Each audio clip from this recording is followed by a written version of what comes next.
Mesdames et messieurs, bonjour, bienvenue sur JMTV Plus dans le Bœuf Bourguignon. Aujourd'hui, nous allons recevoir quelqu'un qui a fait le tour du Mungo, qui vous a fait danser dans plusieurs fêtes, dans plusieurs concerts. Lui, c'est quelqu'un qui adorait un grand frère vivant à Libreville au bord de la mer.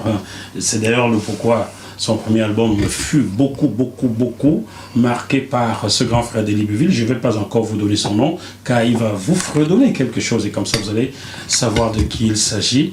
Alors à toi de nous fredonner ce tube qui a fait fureur en 1997. Mais qu'est-ce que tu m'as fait pour que je t'aime comme ça, Mais qu'est-ce que tu m'as fait, Rosie, je meurs d'amour pour toi, Namakote Yobulu, Namongelende Wanawa, Ganende Namakom. Je ne parle que de toi. Te bendena tena Paris, moyende dinalongo bébé. Vous avez compris, il s'agit de Big Benji Mateke qui est aujourd'hui dans le Bœuf Bourguignon de Jackie Moifo. On l'a attendu depuis plusieurs mois. On va dire, ça fait au moins 15 ans, je t'attends. Je ne dis pas des mois, ça fait longtemps. Non, pas 15 ans. Mais je pense que mes programmes ne m'avaient pas permis de mieux me préparer parce que je sais que tu prends très au sérieux tes émissions. Il a fallu que je me prépare très bien, mais aujourd'hui, je pense que je suis prêt. Et voilà. Tu t'es préparé et nous allons te cuisiner dans le Bœuf Bourguignon. Il n'y a pas de souci. T'es mal barré. Est-ce que je peux lui serrer la main? Il faut que je vérifie, c'est bien toi. Tu serres toujours la main, donc elle est solide. Ah oui, bien sûr. On sent que tu as grandi en Banga, apportant du cacao, tout ça. Chers téléspectateurs, juste à côté de Big Benji Mateke, une dame qui va se présenter, mais je vais déjà vous dire que c'est une présidente, pas de la République bien entendu, mais président des femmes Guahom, dans les femmes Baham de France, de Paris. Bonjour Madame la Présidente. Bonjour. Comment ça va? Très bien. Très bien. Vous êtes très jolie comme ça. Ah, merci. Je pense qu'après cette émission, vous allez recevoir des coups de fil. Ah, j'ai toujours reçu pour ça, t'inquiète. Mais ça va se découper maintenant, Madame la Présidente. Alors, est-ce que vous pouvez vous présenter aux téléspectateurs qui vous regardent? Je m'appelle Yuyo Véronique. Vous êtes présidente? Je suis présidente des femmes Baham de Paris. De Paris, d'accord. Donc, il y a d'autres femmes Baham ailleurs, mais vous n'êtes pas leur présidente? Non. Vous n'êtes que présidente à Paris? Je suis présidente à Paris. Vous savez, quand Paris respire, c'est que toute la France va bien. Donc, si vous êtes présidente, si vous êtes une grande présidente, on va dire ça comme ça. Non, mais parmi nous, on a même des sœurs qui viennent de la province. Ben, c'est parce que Paris respire bien. Donc, vous travaillez bien, Madame la Présidente. Peut-être. On va voir ça. Donc, on va dire, Madame la Présidente, vous êtes là, ainsi que Benji, pour nous parler de cette grande soirée qui aura lieu le 3 novembre prochain à Paris. D'accord. Et le but, c'est de récolter des fonds pour faire quoi? Le but, c'est de récolter les fonds pour mettre un peu d'hygiène dans les écoles. Dans les écoles? Où? À Baham? À Baham. Rien qu'à Baham? Là, actuellement, c'est Baham. Parce que la bonne charité commence par soi-même. Est-ce que vous pouvez me dire, Madame la Présidente, qu'il y a zéro hygiène à Baham? Non, s'il y en a, mais on va encore améliorer. Ah, d'accord. Mais bon, c'est le village où personne ne meurt, là, donc... Bon, mais ce n'est pas sûr, ce n'est pas sûr. Chers téléspectateurs, les bêtises, il vaut mieux les dire que de les faire. Moi, je ne fais que les dire. Donc voilà, je salue toutes les femmes Baham qui sont en coulisses et celles qui sont à la maison, qui nous regardent. Je vous aime très fort. Je pense même que j'irai m'installer à Baham un jour, si vous me trouvez une épouse par là-bas. Avec plaisir. Ça se fait. Alors, Big Benji, on revient à toi, car c'est toi qu'on cuisine dans le Bœuf Bourguignon aujourd'hui. Je mange un bout aussi, parce que, of course. Bon appétit à toi.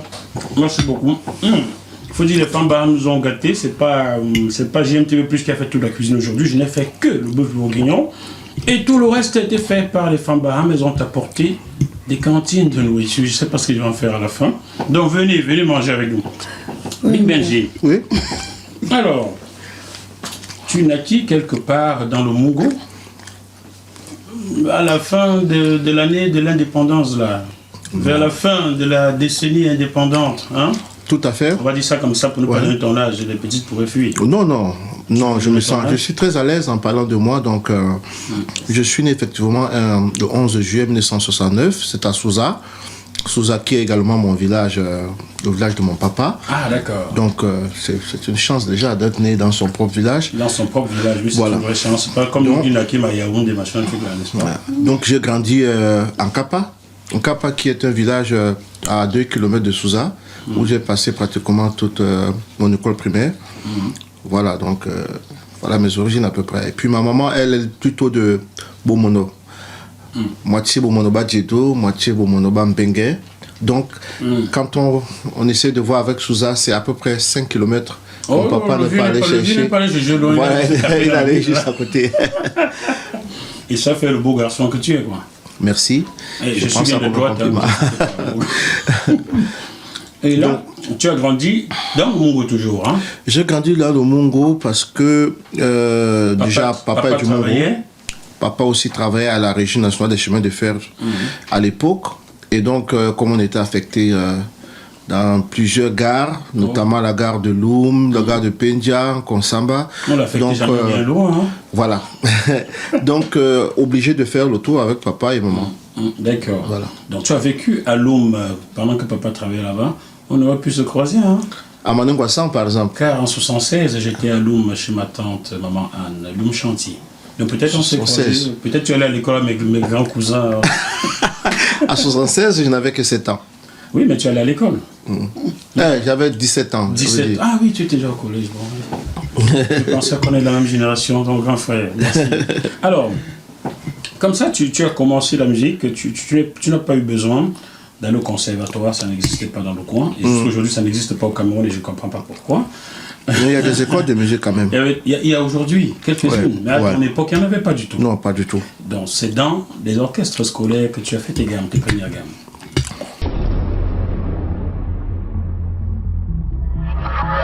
Ce programme vous est proposé par Deviseo Fret, spécialiste du transport international Afrique, Dom-Tom, Océan Indien. Retrouvez-nous sur www.deviseo-fret.com. Téléphone plus 33 139 85 14 23. Je suis né avec la musique. Hein.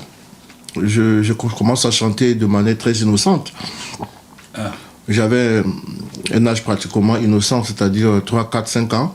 On me dit que je chantais déjà, que je fabriquais déjà des tourne-disques. Je me faisais des tourne-disques. En bambou? Voilà. Je me faisais des petits tourne-disques comme ça. Donc je chante depuis que je suis né. Et j'ai la chance donc que partout où je suis allé, j'ai fréquenté. À l'époque, il y avait des orchestres scolaires. À Loum, pas encore.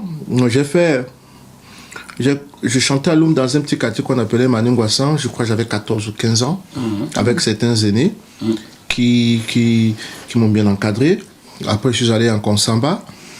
Konsamba, où j'ai joué avec le collège Lélé, collège Sokambongue, avec Limankan et tout. Donc, j'étais un peu comme un mercenaire qui accompagnait tous ces orchestres quand il y avait des grands événements à l'Ouest, à Yaoundé. Voilà. Donc, ce qui m'a permis de commencer à avoir une certaine expérience. Donc, quand je reviens en Banga, et je rencontre la Puro, à la fin des années 80, je vais dire... Oui, c'était 88. Ouais, 88. 88, voilà. Avant qu'ils ne sortent Taratos. Voilà, tout ça. Voilà. Donc, je suis un jeune dont les gens parlent beaucoup au quartier et dans la ville. Et un jour, la Puro et moi, nous habitions à peu près une distance de 300-400 mètres. Mais c'était pas facile parce que c'était une superstar. Une superstar. On se voyait, mais bon, je n'arrivais pas à l'aborder comme il fallait. Toi, tu le voyais? Tu ne te voyais pas? Je ne me voyais pas, justement. Et donc, un de ces matins, il m'a dit est-ce que tu peux passer à la maison? J'ai dit oui. Ça m'a surpris, je ne comprenais pas pourquoi. Il m'a dit écoute, nous sommes en train de préparer une tournée. Et j'aimerais que tu voyes avec Akeloba, Feu Akeloba, paix à son âme. Tu prends le répertoire, tu vas nous accompagner en tournée. Toi, tu jouais d'un instrument? Non, je jouais l'instrument avant, mais je me suis arrêté. Enfin, je jouais à la batterie, je faisais des percussions.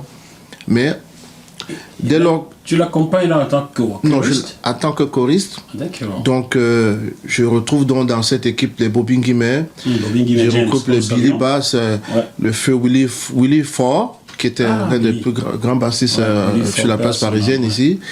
Donc, je retrouve les Cotobas. Ah oui, Cotobas déjà? Oui. Ah, madame la présidente, t'as vu, hein? Elle a des strass, quand on se... Oh. Non, c'était un grand Donc, musicien. Tu l'as beaucoup aimé, hein? Oh oui. Voilà. Tu as dansé quoi de lui? C'est Edith? musique, oui, Edith. Ok, Mado? Oh là là. Concours de patience? Je comprends pourquoi tu es cool comme ça. Tu es trop patient. Faut avoir dansé concours de patience. Donc, je profite vraiment sérieusement parce que tous ces gens dont je viens de citer, c'est des professionnels déjà. C'est des aînés qui ont déjà une grande expérience dans la musique. Et quand on jouait avec la Pyro à l'époque, c'était pas du n'importe quoi. 2 mois de répétition avant une tournée, il fallait se donner. Un jeune comme moi qui n'avait presque pas 20 ans et qui devait donc se retrouver dans cette grande équipe, j'ai dû me donner à fond avec les conseils des uns et des autres. Et je peux dire que c'est grâce à l'Apiro de Manga que j'entre dans le monde professionnel de la musique. Colombe de Souza, en Voilà. monde professionnel. Paix à son âme. Paix à son âme, ouais. Je l'ai vu la dernière fois, en 2013 ici. Hein. On Ouais. parlait de congrès Nous de étions Montreuil. ensemble. Oui, on était ensemble, effectivement. Ce Ouais. soir, on a pris des images. Tout à fait. Paix à son âme. Et là, donc, tu as dû faire les chœurs de Cobnier, par exemple. Oui, dans les maquettes, oui, non pas comme hier. Je suis arrivé à la période où ils préparaient Mimbawi. Mibawi, oh, Mibawi, Voilà, oh, voilà. oh, Tara. Donc je suivais la maquette et tout. Il faut avouer que c'était un monsieur qui avait une certaine façon de travailler où tu ne pouvais pas imaginer ce qu'elle est la version définitive de la chanson. D'accord, comment Donc ça? nous Dis-moi. tous, on était étonnés quand on a écouté la version définitive avec tout ce qu'il disait. Bref, il mettait juste quelques petits mots comme ça. Et moi, j'ai la chance que je pouvais rentrer quand je voudrais quand même. Donc, j'écoutais comment est-ce qu'on préparait les maquettes et tout, comment est-ce que ça évoluait.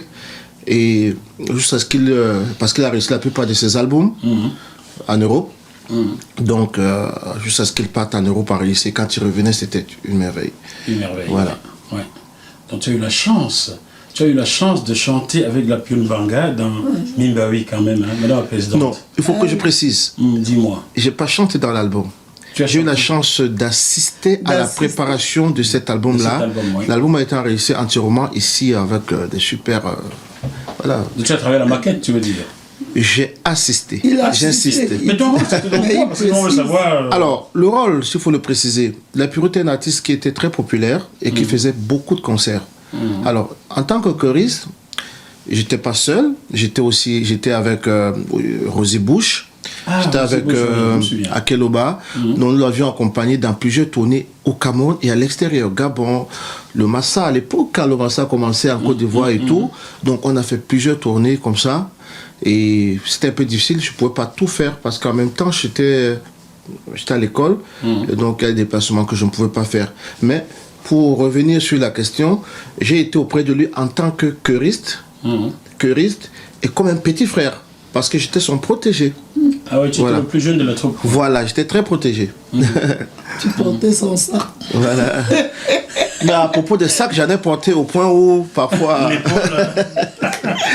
Tu l'accompagnais avec son sac. Je sais ce que cela signifie que d'être le plus jeune dans une troupe. Hein. Ah oui. Tu demanderas à Guy Emmanuel où il m'a connu, j'avais moins de 20 ans, au Madrigal, et il s'est dit qu'est-ce que fait cet enfant ici. Donc je comprends très Ouais. bien. Je comprends Mais très bien. c'était avec plaisir. Parce qu'à l'époque, on le fait, on ne sait pas ce qu'on fait en fait. On est totalement innocent. J'aime la musique, j'ai une passion terrible pour la musique. Donc être à côté de l'Empiro de Mbanga, c'est un privilège.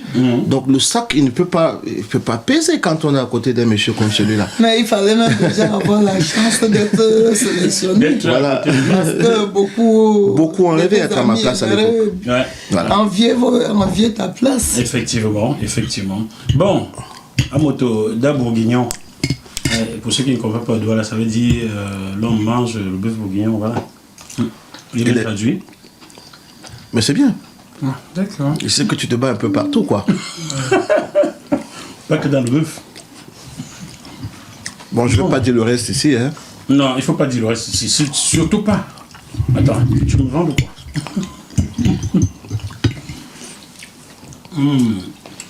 La dame Baham qui a fait cette trip-ci connaît sa tête sur ça, comme on dit au Cameroun. Elle s'y connaît, oui.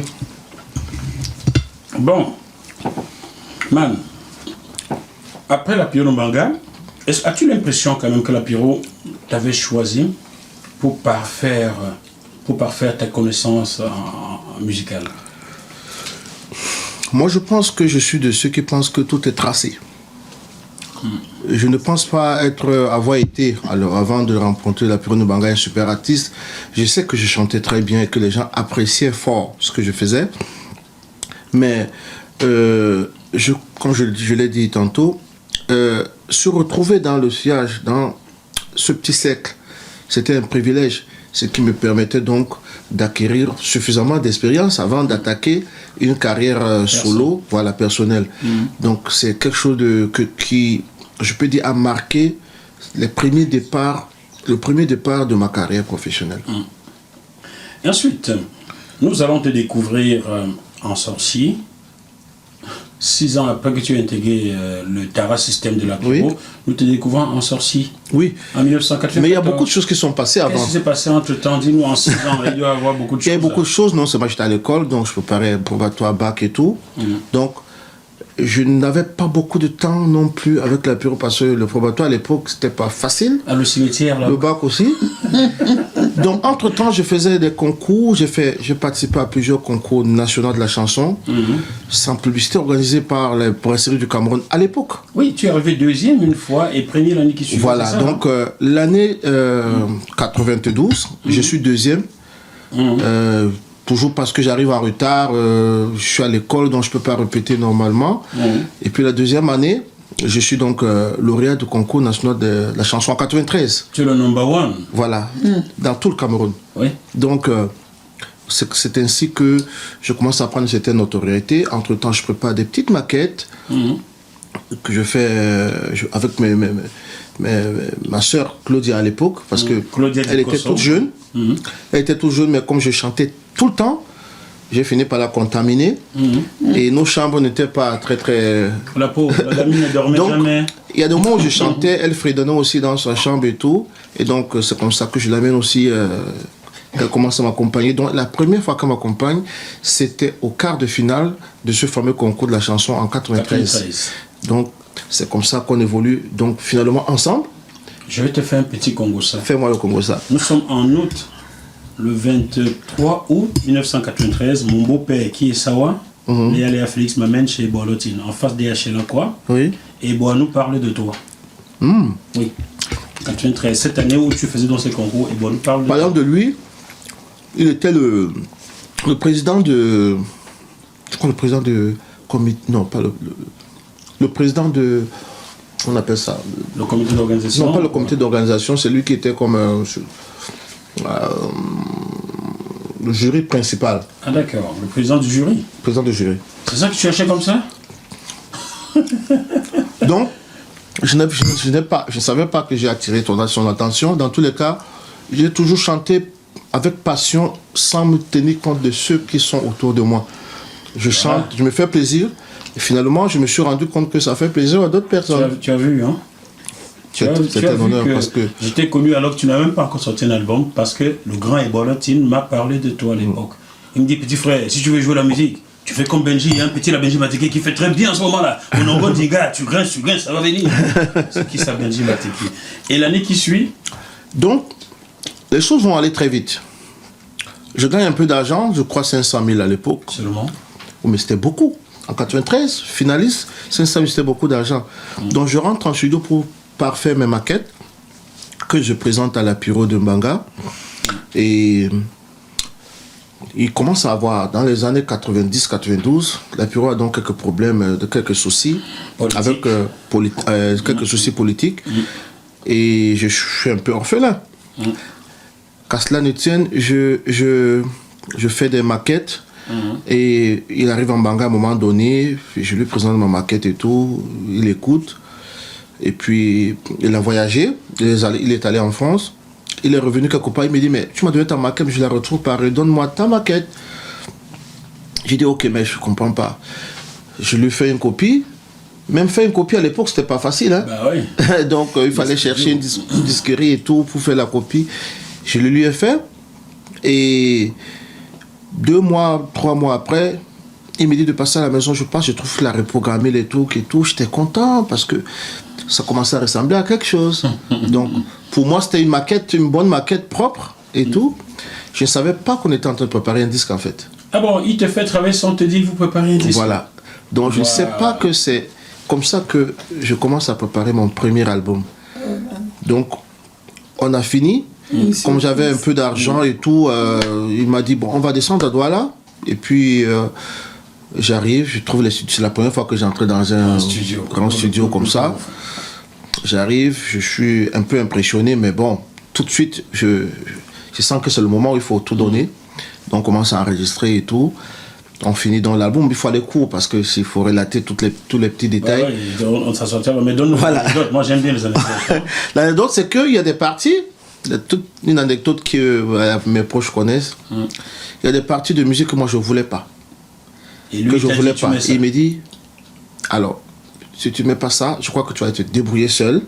Moi, je crois que tu penses que tu es déjà suffisamment grand et tout. Et on s'est brouillé en studio. Et on a tout claqué pendant une semaine. Oula. Et ouais, un petit garçon comme moi et tout, bon, je suis allé dire, excuse-moi. En fait, j'étais en train de faire une proposition parce que ce que j'avais prévu et tout.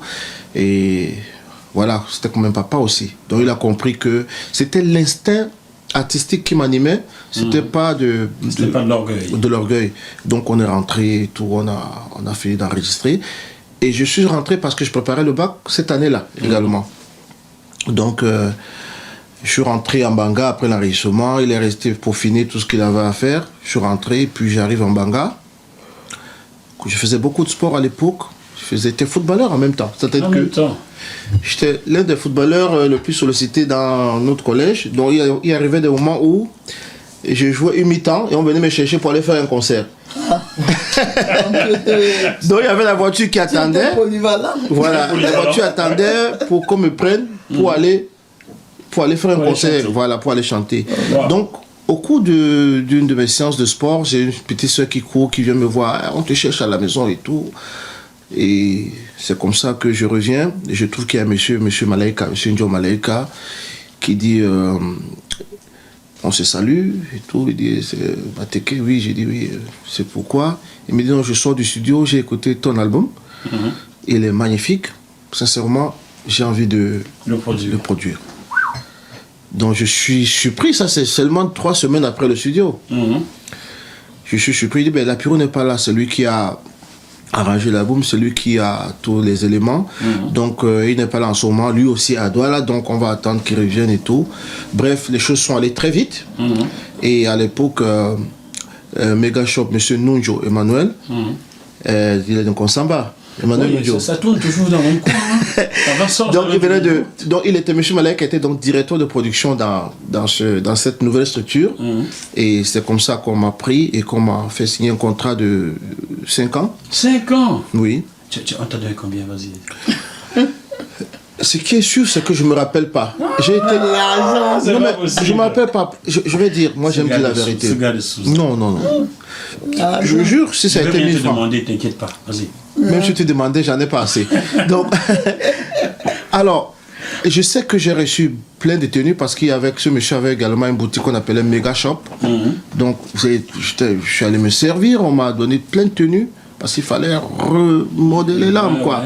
Faut que je sorte de tout de Mbanga, de Souza, tout ça. Relooking total. T'as une belle punk en plus. Donc voilà, je sais que j'ai reçu en premier tranche, je crois, 1 200 000, quelque chose comme ça. Le gars qui n'a jamais touché, c'est un bon 1 million.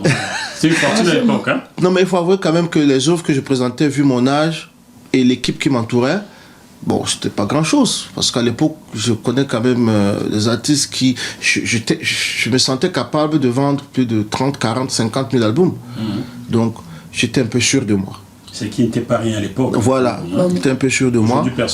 Et donc j'ai signé ce contrat, ce premier contrat qui m'a donc permis en 1994 de sortir l'album Sorcier Bantou. Sorcier Bantou, Fifion Ribana. Avec le titre principal, Fifion Ribana. Ouais.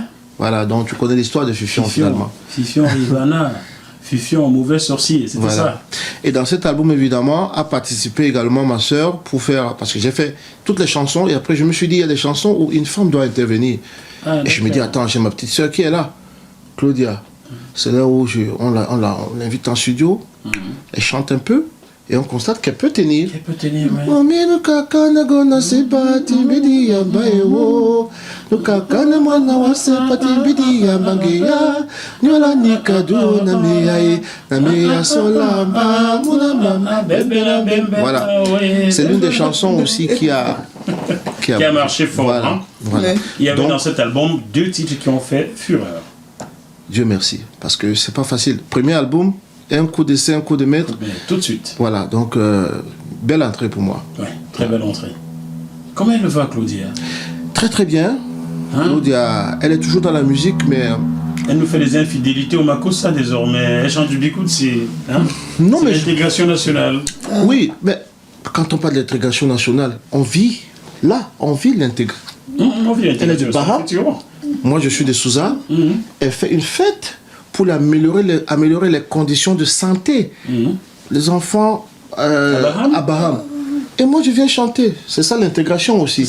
Donc, je pense que on devrait vivre en ne regardant pas tout ça. Le multiculturalisme est un avantage. Ouais, Le Cameroun a la chance. Une richesse. Voilà, c'est une richesse qu'il faut en profiter. Et moi, je suis très fier d'être à côté de la présidente parce que je pense que le 3 novembre, voilà, on va essayer de faire quelque chose.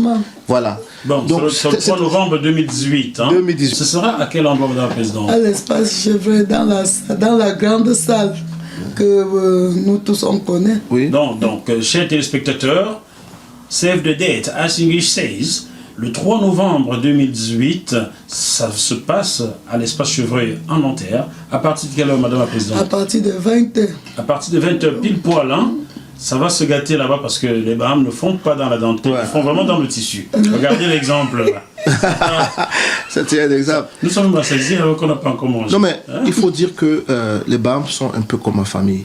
Un peu? Oui. Merci. Oui, en fait, Papa, j'ai la chance de rencontrer... Papa Kwam t'avait donné quoi à Souza? Mais tu parles de Kwam, j'ai un ami très très personnel dans cette communauté qui s'appelle Kwam Simo, qui est plus qu'un ami, c'est un frère.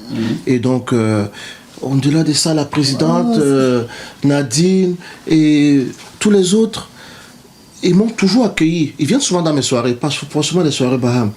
Mais cette fois-ci, ils ont dit, Benji, nous avons une soirée, on veut faire quelque chose pour les enfants.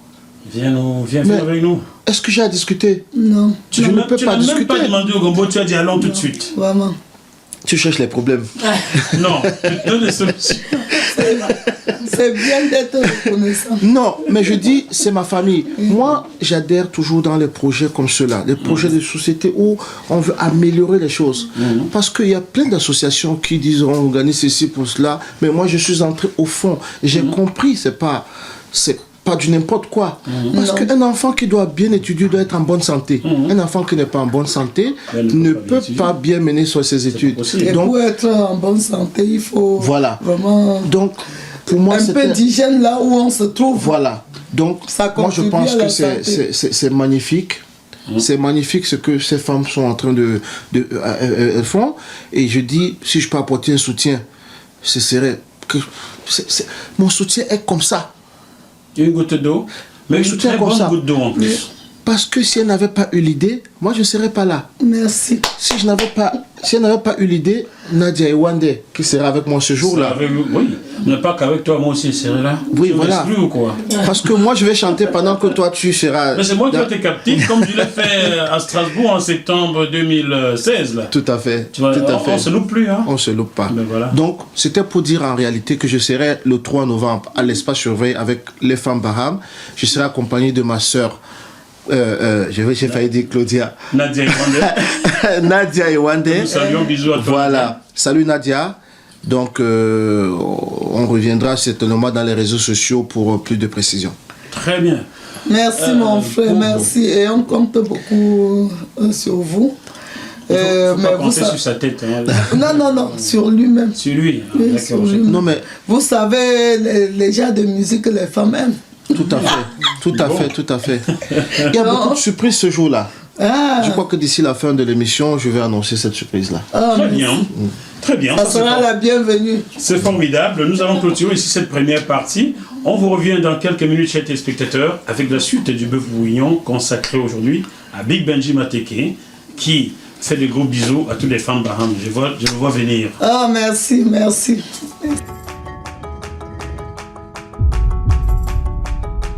Vous êtes sur JMTV+.